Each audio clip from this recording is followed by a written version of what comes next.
Hey guys, what's going on? Welcome to JSpeak. This week we answer some questions. First question, which amp would you choose for some like heavy type Allison chain stuff? The choices listed in the question were the EVH, the TC50, the MT15, JVM, DSL20. All right, so from clean to dirty, you know what? I gotta go, I think the EVH because it's got so much gain, and I think channel 2 and 3 can really do a lot with, and I'm talking about the EL34 version. I can't speak for the 6L6 because I've never played one, but the EL34 version would be, I think, the best. If you're worried about price, the DSL20 is good. There's definitely better amps, but you could probably score one for cheap. So MT15 is really good too. Probably not my favorite of all those amps. I think I prefer the EVH to the MT15. Second question, can you jumper the channels on the Marshall Studio Vintage 20, the SV20, differently than I did in the video? Yes, I've made 2 videos with that amp so far, and I jumped them differently. So you can do that. It's preference. You're gonna get a little bleed from both channels anyway, but yeah, you can do it differently. Third question, what's a good alternative to AB amps than the Mesa Headtrack?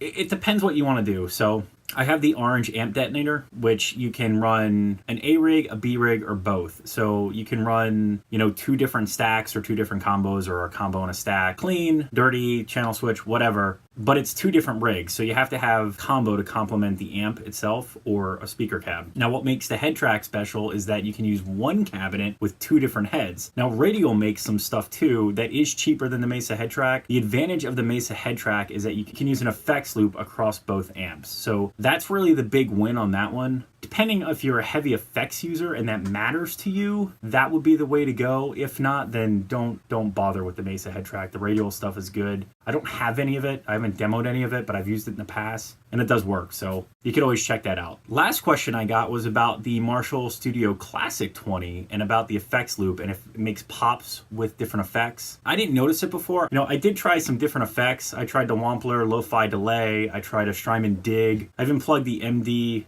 500 by Boss, the big modulation pedal, into it. I seem to get more pops and clicks with the Boss pedal than the Strymon or the Wampler. So I don't know if that means that maybe some pedals have that issue and it really depends what you're running into the effects loop. I don't know that I would gig with that amp anyway, so it hasn't been a problem for me. It happens sometimes. It didn't happen consistently. I know with some of the Mesa amps, like the Mesa Roadster, you had to, in standby, click through each of the channels to get the static out of the amp. Otherwise, it would pop when you change channels. So if you cycled through the channels while it was in standby, it took away all the popping and the static released in the amp. I want to spend some more time with the SC20 and see if that helps. Maybe like stomp on some stuff, turn on the effects loop on and off. It seemed to dissipate over time. So the longer I played, the less popping noise occurred on a normal basis. So unfortunate. It's a cool amp though. I like the way it sounds, but yeah, that's a shame. If you have any questions or comments, please leave them below. If you haven't already, definitely check out the Patreon page. You can tip or sign up for stuff, which would be awesome, and that helps me out. As always, thanks for watching. Remember to like, share, and subscribe. Many more videos to come. Don't miss one sub.